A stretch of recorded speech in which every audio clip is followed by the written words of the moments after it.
Yamaha ఎంటీకి ice వేయడం ఎలా చేస్తున్నాను. ఇప్పుడు ఆల్మోస్ట్ మనం హెడ్లైట్ మొత్తం ఓపెన్ చేసుకొని ఆ ఐస్ యూజ్ చేసుకునే రైట్ వర్క్ మొత్తం ఓపెన్ చేసి వాటికి బ్యాక్గ్రౌండ్ డల్ బ్లాక్ స్టిక్కరింగ్ వేసి దాన్ని హీట్ చేసుకుంటూ మోల్డ్ చేసుకుంటూ మనకి తగ్గట్టుగా కంఫర్ట్గా దాన్ని మోల్డ్ చేసుకొని అడ్జస్ట్ వరకు బ్లాక్కి హీట్ చేసి లాస్ట్కి ఫైనల్గా కట్ కొట్టేసి మళ్ళీ దాన్ని ప్రాపర్గా ఎటు కట్టు కాకుండా ఫోల్డింగ్ చేసేసుకుంటూ దాన్ని మనం అనుకున్న ఐస్ డిజైన్స్ దాని పైకి ఏదైనా వినాయల్ స్టిక్కర్ ఏదైనా వేసుకొని దాన్ని కట్ చేసేసి దాన్ని మనం మళ్ళీ రిమూవ్ చేసుకొని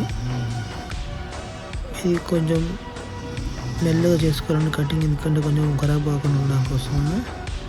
తర్వాత మనం దాన్ని ప్రాపర్గా మళ్ళీ ఒకసారి చెక్ చేసుకుని ఐస్కి పెట్టి ఆటోమేటిక్ మనం డైరెక్ట్ కస్టమర్ బండికి ఫిట్ చేసేసి ఫుల్ రివ్యూ మనం బండికి వేసినాక ఓవరాల్గా లుక్ ఇట్లా మనకి కనిపిస్తుంది. సో కస్టమర్కి ఇట్లా కొంచెం ముందుగానే సేఫ్టీగా కానీ ఐస్ మంచిగా సైడ్కి వైట్ బార్డర్ కనిపించకుండా ఫుల్ లెంత్ ఓన్లీ ఐస్ వరకు కనిపిస్తాయి.